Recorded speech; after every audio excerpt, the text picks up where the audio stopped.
আমরা অনেকেই ঈগল পাখি দেখেছি, আবার অনেকেই দেখিনি। কিন্তু আপনারা কি জানেন, ঈগলের বয়স যখন 40 বছর হয়, তখন তার নখগুলো বেঁকে যায়, ঠোঁট ভোঁতা হয়ে যায়। তখন সে আর শিকার করতে পারে না।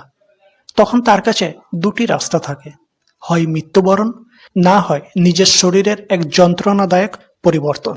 তখন ঈগল একটা উঁচু পর্বতে গিয়ে তার ঠোঁট আঘাত করে ভেঙে ফেলে এবং নতুন ঠোঁট গজানো পর্যন্ত অপেক্ষা করে। নতুন ঠোঁট গজানোর পর সে তার নখ এবং শরীরের পালকগুলো ছিঁড়ে ফেলে। 5 মাস অসহ্য যন্ত্রণা সহ্য করার পর সে এক নতুন জীবন ফিরে পায় এবং আরো 30 বছর পর্যন্ত রাজত্ব করে। ঈগলের কাহিনী থেকে আমরা শিখতে পারি, পুরনো অভ্যাসকে ত্যাগ করা খুবই কষ্টকর, কিন্তু নতুনভাবে বাঁচতে হলে আমাদের পুরনো অভ্যাসকে ত্যাগ করতেই হবে, একটু কষ্ট সহ্য করতেই হবে। আর আমরা যতই পুরনো অভ্যাস ত্যাগ করব, নিজেকে ত্যাগের মধ্যে রাখবো, নিজেকে সংযম রাখবো, আমরা ততই নতুনভাবে বাঁচতে পারবো। আর এই পুরনো অভ্যাস ত্যাগ আমাদের নতুনভাবে বাঁচার জন্য খুবই অপরিহার্য।